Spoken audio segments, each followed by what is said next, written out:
motivator muda bernama Inun yang penuh semangat dan sangat optimis. Dengan latar belakang psikologi, ia percaya bahwa setiap individu memiliki potensi luar biasa dan mampu mengubah hidup mereka dengan dorongan-dorongan yang tepat. Ferdi adalah seseorang yang sangat bijaksana dan selalu menasihati kepada seseorang yang ada di sekitarnya. Tidak hanya menasihati juga, ia juga selalu memberikan motivasi yang sangat menginspirasi kepada sesama manusia.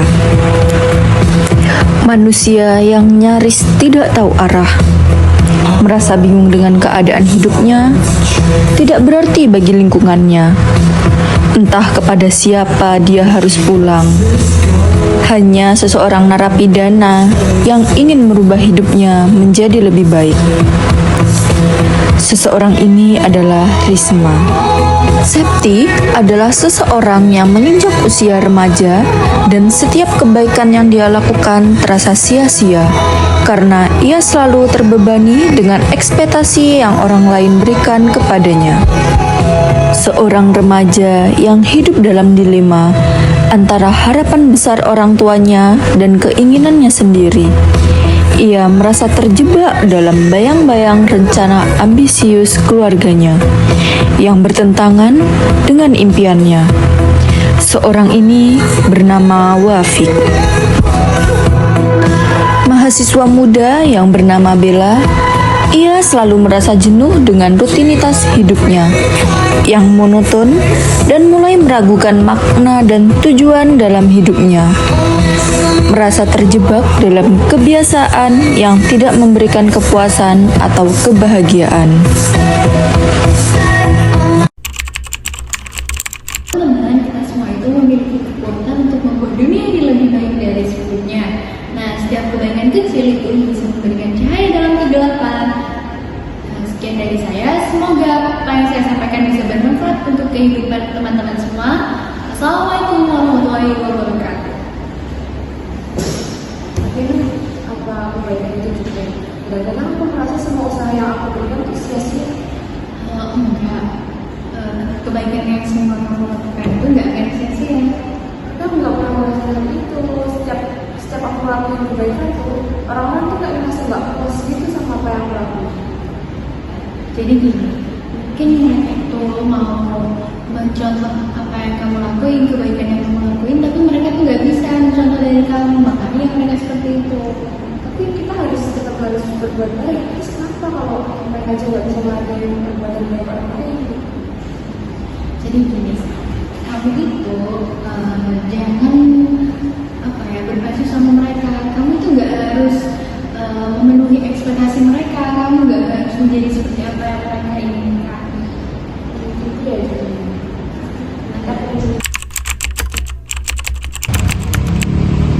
Aku merasa bingung dengan hidup ini. Kamu bingung kenapa, Wafik? Aku berasa seperti di dalam bayang-bayang orang tua aku. Mereka selalu punya rencana besar untukku, tapi bukan itu yang aku inginkan. Aku punya rencana sendiri, Risma. Mungkin orang tuamu itu menginginkan kamu menjadi yang lebih baik. Tapi kan hidup itu pilihan ya. Kita berhak untuk menentukan pilihan hidup kita. Yang menurut kita nyaman dengan hidup kita, itu yang pasti akan kita pilih. Apalagi hidup cuma sekali. Kalau nggak dipakai untuk kecil, ya rugi. Iya sih, benar. Aku mau sedikit cerita. Pas aku keluar dari penjara, aku sama sekali kayak nggak dikasih kepercayaan oleh orang lain. Kayak hidupku itu nggak berarti sama sekali. Tapi di saat itu, di titik itu aku selalu berusaha untuk aku harus menjadi lebih baik dan aku harus memberikan kebaikan kepada orang lain. Karena sedikit kebaikan yang ada di diri kita, tapi itu sifatnya nyata, itu lebih bagus. Aku ingin punya keberanian seperti itu, Risma. Aku ingin menentukan jalanku sendiri tanpa harus merasa bersalah. Percayalah, itu bukan hal yang mudah. Apalagi aku adalah seorang mantan narapidana yang dulu itu selalu dianggap remeh oleh orang. Aku tidak mendapatkan kepercayaan dari masyarakat. Tapi bagaimana caraku supaya aku bisa menjadi lebih baik? Karena menurutku masa lalu itu cukup dikenang saja, tidak untuk diulang. Aku takut mengecewakan orang tua aku, Risma. Mereka telah berharap lebih padaku. Tapi aku juga takut mengabaikan diriku sendiri. Jadi gini Fik, kebebasan itu datang dari diri kita sendiri. Yang menentukan kebebasan itu dari diri kita sendiri. Tapi kalau misalkan kebebasan itu udah datang di dirimu, jangan biarkan orang lain itu mengambil jati dirimu gitu. Makasih Risma. Ini mungkin pertama kalinya aku punya teman untuk membahas masalah ini. Ya sama-sama Wafik, karena jalan cerita orang itu pasti berbeda-beda.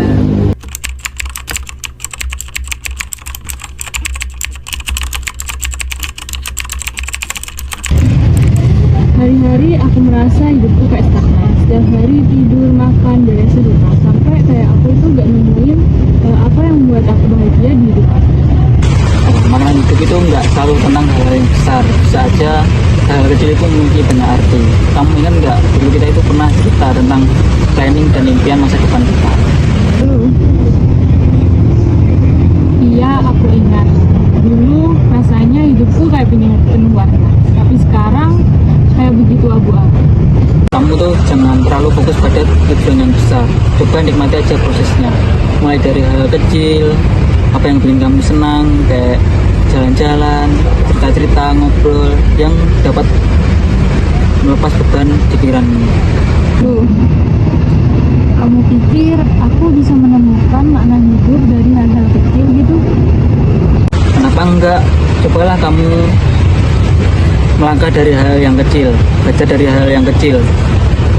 Kalau enggak, kamu akan seperti itu dan terjebak dalam rutinitas yang tidak akan memberimu apa-apa. Sepertinya aku terlalu lama lupa apa yang sebenarnya membuat aku hidup. Mungkin katamu benar, aku harus melakukan dari hal-hal itu. Ya benar, hidup ini tidak selalu apa yang kita capai, tapi apa yang kita rasakan, apa yang kita nikmati. Coba kita mungkin besok atau kapan kita dapat merasakan hal baru, kayak jalan atau makan atau masak-masak resep baru. Nah, ide bagus. Aku kangen banget ngerasa ngelakuin hal-hal yang membuat aku merasa hidup.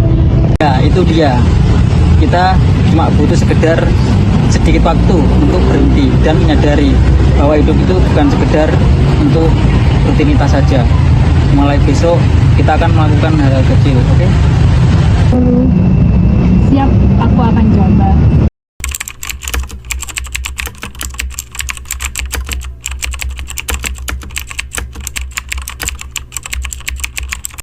Aku ingin memperbaiki kesalahan masa laluku. Aku ingin berbuat kebaikan lagi untuk lingkungan sekitar. Itu adalah suatu langkah awal yang bagus, Sep. Kita semua bisa saling mendukung dalam berbuat kebaikan. Mari kita buat program untuk membantu orang lain yang kehilangan arah pada dirinya. Nah, kita bisa berbuat baik dalam kehidupan kita supaya kehidupan berikutnya bisa jadi lebih baik.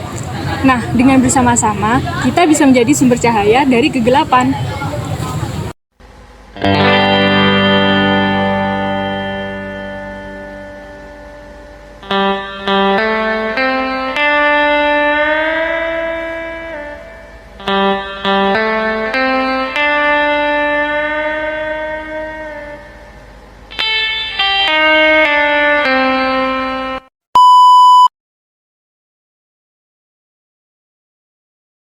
Makasih Risma, ini pertama kalinya aku punya temen. Punya temen apa? Saya